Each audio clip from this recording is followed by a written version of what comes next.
Apocalypse Now was supposed to be a war movie remembered for helicopters, napalm, and the river into darkness. But behind the camera came real collapse addiction, near-death cancer, broken marriages, and careers that never recovered. Some lost health, some lost family. What happened off-screen may be even darker than the film itself. Marlon Brando as Colonel Walter E. Kurtz. He arrived at Apocalypse Now, heavier, unpredictable, and seemingly unprepared, yet Marlon Brando still turned a shadowed face, and the words, "the horror," into one of cinema's most haunting endings. Born Marlon Brando Jr. on April 3, 1924 in Omaha, Nebraska, he was 55 when the film reached audiences, already a legend carrying more damage than fame could hide. As Colonel Walter E. Kurtz, Brando played a decorated American officer who had vanished into the Cambodian jungle and become something between soldier, prophet, and God. Kurtz was not simply a villain, he was the broken mirror of American power, brilliant, manipulative, philosophical, and terrifyingly calm. Brando appeared only briefly, but his presence turned the final act into a ritual. As if the entire war had been moving toward one man whispering from the dark. Brando long before Hollywood. His childhood was marked by instability with a traveling salesman father and an actress mother whose alcoholism left deep emotional wounds. After being expelled from schools, he found his way to New York, studied with Stella Adler, and exploded on Broadway in A Streetcar Named Desire in 1947. But after Apocalypse Now, the legend became increasingly burdened by family tragedy. In 1990, his son Christian fatally shot Dag Drollett, the boyfriend of Brando's daughter Cheyenne. Christian later pleaded guilty to voluntary manslaughter. In 1995, Cheyenne died by suicide in Tahiti at only 25. By 2004, Brando was gone dead at 80 in Los Angeles, leaving an estate valued around $21.6 million and a reputation both wounded and immortal. The boy who once chased truth on screen ended his life surrounded by silence, like Kurtz himself, half legend, half warning. Robert Duvall as Lieutenant Colonel Bill Kilgore. He shouted that he loved the smell of napalm in the morning, and somehow Robert Duvall turned one savage movie line into the grin of a whole impossible war. Robert Seldon Duvall was born on January 5, 1931 in San Diego, California, and died on February 15, 2026 in Middleburg, Virginia at 95. In Apocalypse Now, he was Lieutenant Colonel Bill Kilgore, the helicopter commander who stormed Vietnam with Wagner blasting through the sky and a surfboard waiting in the chaos below. Kilgore was terrifying because he was cheerful. He did not move through war like a haunted man, but like a cowboy at a parade, smiling through explosions, treating death as scenery. That contradiction made him unforgettable. He was comic, monstrous, magnetic, a man so certain of his own mythology that the horror around him seemed almost invisible. But Duvall's own life was shaped by discipline before fame ever found him. The son of a US Navy Rear Admiral and an amateur actress, he grew up around military structure, then served briefly in the Army before choosing acting over the life expected of him. His breakthrough came as Boo Radley in To Kill a Mockingbird and after Apocalypse Now. He built one of the most respected careers in American film, from The Godfather to his Oscar-winning role in Tender Mercies. Privately, his life was quieter but not simple. 4 marriages, 3 divorces, no children, and a late-life love with Luciana Pedraza, whom he married in 2005. By 2026, Duvall was gone, leaving behind more than 100 screen credits and an estimated fortune often reported around $70 million. The man who made napalm sound like victory finally left the battlefield in peace. Martin Sheen as Captain Benjamin L. Willard. He did not merely act his way through Apocalypse. Now Martin Sheen nearly broke inside it. Born Ramon Gerard Antonio Estevez on August 3, 1940 in Dayton, Ohio, he came from a crowded immigrant family, the 7th of 10 children carrying the physical mark of a difficult birth that left his left arm permanently limited. By the time he became Captain Benjamin L. Willard, he was a 38-year-old actor walking into a role that would blur performance and survival. Willard was the film's haunted guide, a special operations officer sent upriver to find Colonel Kurtz and end him. He rarely exploded. He watched. He listened. He absorbed the jungle, the violence, the madness, until the audience felt the war changing inside him. His voiceover became the film's pulse, turning the patrol boat journey into something darker than a mission, a slow descent into a man's own fractured soul. But behind the camera, Sheen's body and mind were collapsing. During the production, he cut his hand open, punching a mirror, suffered a severe heart attack while filming in the Philippines, and had to be flown to a hospital in Manila. He later described a spiritual and emotional breakdown, the kind that made the movie feel less like fiction and more like a wound. Afterward, he rebuilt himself through work, family, faith, and activism. His marriage to Janet Templeton, begun in 1961, endured for decades, and their children, Emilio, Ramon, Charlie, and Renee, also entered entertainment. In May 2026, Sheen is 85, approaching 86, still remembered as both a major actor and a lifelong activist, with his fortune commonly estimated around $60 million. The man who almost died inside a war movie spent the rest of his life fighting quieter wars off-screen. Laurence Fishburne, as Gunner's mate, third class Tyrone. He was only 14 when he lied his way into a war movie playing a 17-year-old soldier before he was old enough to understand the full weight of war. Laurence John Fishburne III was born on July 30th, 1961, in Augusta, Georgia, and raised in Brooklyn after his parents separated. By May 2026, he is 64 years old, still carrying the strange legacy of a childhood spent under studio lights. In Apocalypse Now, Fishburne played Tyrone Clean Miller, the youngest soul aboard the patrol boat. Clean begins with energy jokes, music, movement, a boy trying to act fearless inside a machine built for men. That innocence makes his fate hurt more. When the river turns darker, Clean becomes the face of every child pushed into violence too early, and his death leaves the film quieter, colder, and more human. Long before Morpheus made him immortal in The Matrix, Fishburne was a child actor learning survival in adult rooms. He began acting around age 11, appeared in Cornbread Earl and Me, then landed Apocalypse Now after lying about his age. Filming stretched so long that he was closer to Clean's age by the end. Later success did not erase Private Reckoning. In 1993, while playing Ike Turner in What's Love Got to Do With It, he confronted painful patterns from his first marriage and later spoke publicly about therapy and anger. Decades later in 2025, Finding Your Roots gave him another emotional turn, the discovery of his biological father's identity. Today, Fishburne remains respected, active, and quietly powerful, with an estimated net worth around $30 million. The boy who lied to enter war on screen spent a lifetime learning how to return from it. Frederic Forrest as J. Chef Hicks. He ran screaming from a tiger in Apocalypse Now. But Frederic Forrest's quieter tragedy was more human. He came close to stardom, close enough to touch it, then watched Hollywood move on without him. Frederick Fenimore Forrest Jr. was born on December 23, 1936, in Waxahachie, Texas, and died on June 23, 2023, at 86. As J. Chef Hicks, he brought nervous comedy into a nightmare. Chef was the former New Orleans sorcier trapped on a patrol boat drifting deeper into Vietnam's madness. Jumpy, sarcastic, frightened, and painfully alive. His fear made the war feel physical. When the jungle moved, Chef reacted like an ordinary man would, not with heroism, but panic. That is why audiences remembered him. He gave Apocalypse Now one of its strangest bursts of humor, then one of its most unsettling losses. Forrest's own journey had the same unfinished ache. After army service and training in New York, he broke through in the 1970s, working with Francis Ford Coppola on The Conversation and then Apocalypse Now. The filming in the Philippines lasted more than a year for him, and he later said the chaos left him almost catatonic, followed by heavy drinking after returning to California. And in 1979, The Rose seemed ready to change everything. He earned an Oscar nomination and shared the National Society of Film Critics Award for his work in both The Rose and Apocalypse Now.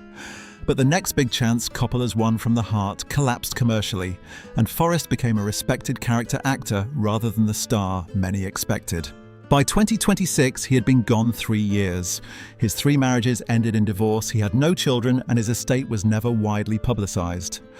The man who cooked up nervous laughter in the jungle left behind something quieter than fame, the ache of an actor Hollywood admired but never fully claimed. Sam Bottoms as Gunner's mate, third-class Lance B. Johnson. He rode into Apocalypse Now like California sunshine trapped in a nightmare, and by the end, Sam Bottoms had become one of the film's most fragile ghosts. Samuel John Bottoms was born on October 17, 1955 in Santa Barbara, California, into an artistic family led by sculptor and teacher James Bud Bottoms and Betty Chapman. He was only about 20 when Francis Ford Coppola cast him as Lance B. Johnson, the young surfer soldier whose innocence slowly dissolves upriver. Lance is not the loudest man on the patrol boat. He drifts. He smiles, he dances with danger as if the war might still turn into a strange psychedelic adventure. But that is what makes him unforgettable. In the middle of smoke, helicopters, LSD and gunfire, Lance becomes the broken promise of youth, the boy who came from the beaches south of Los Angeles and ended up staring into a jungle that no longer made sense. The film gave Bottoms immortality, but not the kind that protects a life. The Philippines shoot stretched on for more than a year, brutal and chaotic. Bottoms later said he was surprised he came out alive. During production, he contracted hookworm, a parasite later reported to have damaged his liver. After Apocalypse, now he kept working the outlaw Josie Wales Gardens of Stone. Seabiscuit, but the great stardom never fully arrived. His first marriage to Susan Arnold gave him 2 daughters, Io and Clara. His second marriage to producer Laura Bickford became the peaceful chapter before the final blow. In 2008, glioblastoma took him at just 53 at home in Los Angeles. By 2026, Sam Bottoms had been gone for 17 years, but Lance still floats down that river, beautiful, lost and gone, too soon. Dennis Hopper as the photojournalist. He arrived in Apocalypse Now, already carrying the storm the film needed, wired, brilliant, unstable, and so close to self-destruction that fiction barely had to exaggerate him. Dennis Lee Hopper was born on May 17, 1936 in Dodge City, Kansas, and died on May 29, 2010 in Venice, California at 74. As the unnamed photojournalist, Hopper appears like a fever dream near the end of Willard's journey. He is not a soldier, not a guide, not even fully reliable, just a frantic disciple orbiting Colonel Kurtz, praising him, fearing him, translating his madness into broken poetry. His rambling energy gives Kurtz's kingdom a human echo, the hippie dream curdled into worship.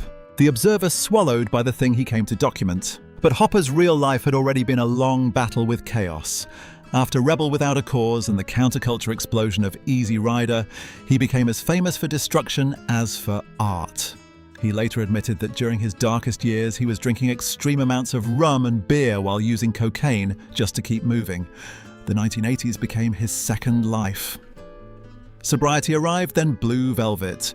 Hoosiers and a hard-won comeback that turned the Hollywood outlaw into a survivor. Yet peace never lasted neatly. Hopper married 5 times, including an 8-day marriage to Michelle Phillips, and in 2010, while dying of prostate cancer, he was locked in a bitter legal fight with his 5th wife, Victoria Duffy. By 2026, Hopper had been gone 16 years. His estate was never reduced to one clean public number, but his image remains priceless. Actor, director, photographer, rebel. The man who lit the fire of the 60s burned wildly, then left behind smoke no camera could fully capture. Harrison Ford as Colonel Lucas. He survived a real plane crash in 2015, walked away with a broken pelvis and ankle, and still somehow remained the man Hollywood imagined could fly through anything. Harrison Ford was born on July 13, 1942 in Chicago, Illinois, long before Han Solo, Indiana Jones, or the quiet authority of Colonel Lucas made him a permanent part of American cinema. In Apocalypse Now, Ford's role is brief, almost surgical. As Colonel Lucas, an Army intelligence officer assisting General Corman, he helps deliver Willard's mission travel upriver, find Colonel Kurtz and terminate his command. He is not flamboyant, not heroic, not emotional. He is the face of the machine before the nightmare begins, calm-clipped official. And because the man wearing that uniform was already the rising star of Star Wars, even a small appearance carried a strange charge like a future icon passing through another masterpiece's shadow. Before that, Ford had known rejection well. He left college, took small studio roles, and worked as a self-taught carpenter to support his family before George Lucas changed his life with Star Wars in 1977. His private life was less cleanly heroic. His first marriage to Mary Marquardt ended in 1979, and his second marriage to screenwriter Melissa Matheson ended in 2004. Then came the 2015 crash, when his vintage Ryan PT-22 lost power and came down on a California golf course. Ford was seriously injured, but the accident only deepened the myth of a man who had spent decades playing survivors. By 2026, Ford is 83, still active through projects like Shrinking and Marvel, honored with the SAG-AFTRA Life Achievement Award, and often estimated at about $300 million. The man who dodged death in the air keeps moving forward as if adventure never learned how to let him go.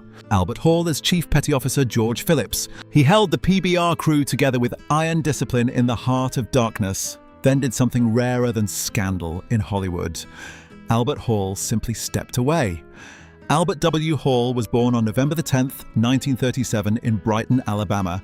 And by 2026, he is 88 years old, a retired actor whose face remains unforgettable even to viewers who never learned his name. In Apocalypse Now, Hall played Chief Petty Officer George Phillips, the man responsible for steering the patrol boat upriver, while Captain Willard carried a mission no one else fully understood. Phillips is not wild like Kilgore, broken like Willard, or hypnotized by Kurtz. He is order. He is duty. He is the last practical voice on a river that slowly removes every rule the men thought they knew. His conflict with Willard gives the journey tension because the chief still believes in command procedure and survival even as the jungle proves that belief dangerously fragile. Hall's own story moved with far less noise. Raised in Brighton, Alabama, he later graduated from Columbia University School of the Arts, building himself through training rather than publicity. Before Apocalypse. Now he had already appeared in films such as Willie Dynamite and Leadbelly. After it, he continued as a steady character actor, never chasing the machinery of stardom. His career found new recognition in Spike Lee's Malcolm X, where he played Baines, and later through television work as Judge Seymour Walsh in Ally McBeal and The Practice. His last listed screen role came in a 2011 episode of Men of a Certain Age. By 2026, Hall's net worth and private life remain largely outside public view, which almost feels like the point. The captain who steered through cinematic chaos sailed quietly into the kind of peace most stars never find. G.D. Spradlin as General Corman. He made his fortune before most actors ever find their first good role, then walked away from oil law and comfort to chase a second life under Hollywood lights. Gervais Dwan G.D. Spradlin was born on August 31, 1920 in Pauls Valley, Oklahoma, and died on July 24, 2011 at the age of 90. By the time he appeared in Apocalypse Now, he was nearly 60, not a young dreamer, but a man who had already lived several lives. As General Corman, Spradlin did not need much screen time to make the mission feel colder. Sitting in that dim military room speaking with controlled authority, he helped send Willard upriver to kill Colonel Kurtz. Corman was the face of the system, calm, polished, distant from the blood, yet powerful enough to decide who should disappear. His presence made the horror feel official. Long before that, Spradlin had served in the Army Air Forces during World War II, studied law, worked for Phillips Petroleum, and built wealth in the independent oil business. He could have stayed there.